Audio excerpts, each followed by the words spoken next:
ಕಾರ್ತಿಕ್ ಮಂಗಳೂರು ಬಹಳ ಒಳ್ಳೆಯ ಪ್ರಶ್ನೆ ಕೇಳಿದ್ದಾರೆ. ಪ್ರೀತಿಸಿ ಮದುವೆ ಆಗಬೇಕು ಅಂತ ಅಂದುಕೊಂಡಿದ್ದೇನೆ ಗುರುಜಿ. ಏನಾದರೂ ವಿಘ್ನಗಳು ಬರಬಹುದಾ? ಮುಂದಿನ ನನ್ನ ಜೀವನ ಹೇಗಿರುತ್ತೆ?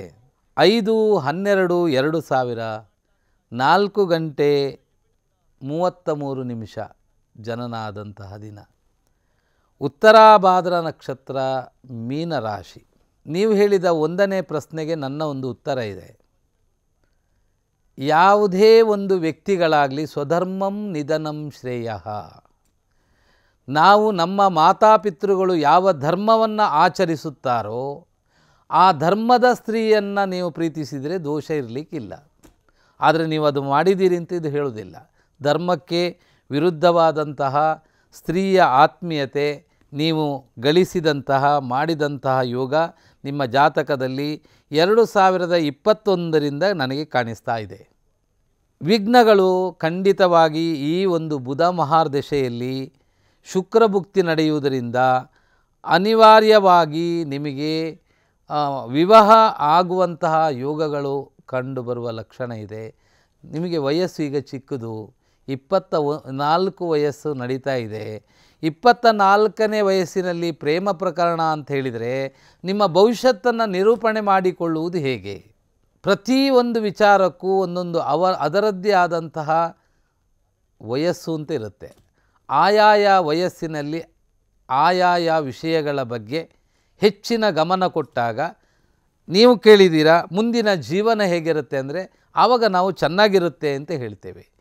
ಜಾತಕದಲ್ಲಿ ಯೋಗಗಳು ಯಾವುದೇ ಇರಲಿ, ನಮಗೆ ಭಗವಂತ ಕೊಟ್ಟಂತಹ ಸಮರ್ಪಕವಾದ ಪ್ರಜ್ಞಾ, ಪ್ರತಿಭಾ, ಮೇಧ, ವಿವೇಕ, ಪುಣ್ಯ, ಆಲೋಚನೆಗಳು ಇದೆಲ್ಲವೂ ಸಮರ್ಪಕವಾಗಿದ್ದಾಗ ತನ್ನಿಂತಾನಾಗಿ ನಮ್ಮ ಬದುಕು ಸುಖಪ್ರದವಾದ ಜೀವನದತ್ತ ಪ್ರಯಾಣ ಮಾಡುವ ಯೋಗ್ಯತೆಗಳು ಉಂಟಾಗುತ್ತೆ. ಅದರಿಂದ ಕಾರ್ತಿಕ್ ಅವರೇ, ನಿಮ್ಮ ಜಾತಕದಲ್ಲಿ ನೀವು ಇಷ್ಟಪಟ್ಟ ವಿಷಯದ ಸ್ತ್ರೀಯಲ್ಲಿ ವಿವಾದಗಳು ನಡೆಯುವ ಯೋಗ ಕಾಣಿಸ್ತಾ ಇದೆ. ಅದಲ್ಲದೆ ನಿಮಗೆ ಪ್ರೇಮ ಪ್ರಕರಣವನ್ನು ಬದಲಾಯಿಸಿಕೊಳ್ಳುವ ಯೋಗ್ಯತೆಯೂ ನಿಮ್ಮ ಲಗ್ನದಲ್ಲಿ ಗುರು ಇರುವುದರಿಂದ ಧರ್ಮದ ಬಗ್ಗೆ ನಿಮಗೆ ಗೌರವ ಇರುವ ಸಾಧ್ಯತೆಯೂ ಇರುವುದರಿಂದ ತಾವು ಸಕಾಲದಲ್ಲಿ ಮದುವೆ ಅಂತ ಹೇಳುವುದಕ್ಕೆ ಮಹತ್ವ ಕೊಡುವುದು ಒಳ್ಳೆಯದು. ಈಗ ನಿಮ್ಮ ವಯಸ್ಸು 24 ಆದದ್ರಿಂದ ಸುಮಾರಾಗಿ 27, 28, 29 ಈ ವಯಸ್ಸುಗಳು ಗಂಡು ಮಕ್ಕಳಿಗೆ ಅದು ಒಂದು ಸೂಕ್ತ ಯೋಗ್ಯ ವಯಸ್ಸು ಅಂತ ಹೇಳ್ತೇವೆ.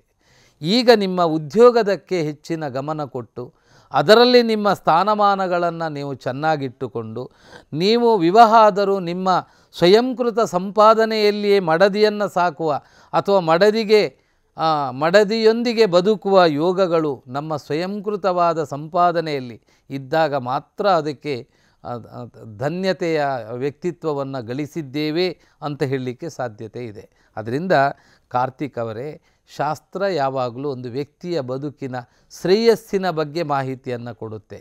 ಹೇಗೆ ನಮ್ಮ ಕಣ್ಣು ನಮ್ಮ ಮುಖವನ್ನು ಹೇಗೆ ತೋರಿಸುವುದಿಲ್ಲವೋ ಅದೇ ಪ್ರಕಾರವಾಗಿ ನಾವು ತೆಗೆದುಕೊಂಡ ನಿರ್ಧಾರಗಳು ಅದು ನಮಗೆ ಸರಿಯೋ ತಪ್ಪೋ ಅಂತ ಅನಿಸುವುದು ಮಧ್ಯಮ. ಅದಕ್ಕೆ ಗುರು ಮಾರ್ಗದರ್ಶನ, ಪ್ರಾಜ್ಞರ ಮಾರ್ಗದರ್ಶನ, ಜ್ಞಾನಿಗಳ ಮಾರ್ಗದರ್ಶನ, ಹಿರಿಯರ ಮಾರ್ಗದರ್ಶನ ಇದಕ್ಕಾಗಿ ನಮಗೆ ಬೇಕಾಗುತ್ತೆ ಅಂತ ಹಿರಿಯರು ನಮಗೆ ಹೇಳಿದ ಮಾತನ್ನು ಅಳವಡಿಸಿಕೊಳ್ಳಿ. ದೇವರು ಒಳ್ಳೆಯದು ಮಾಡಲಿ, ಮುಂದಿನ ಬದುಕನ್ನು ನಿಮಗೆ ಭಗವಂತನು ಒಳ್ಳೆಯದಾಗಿ ಅನುಗ್ರಹಿಸಲಿ ಅಂತೇಳಿ ಪ್ರಾರ್ಥಿಸ್ತೇನೆ. ಒಳ್ಳೆಯದಾಗಲಿ. ನಮಸ್ಕಾರ.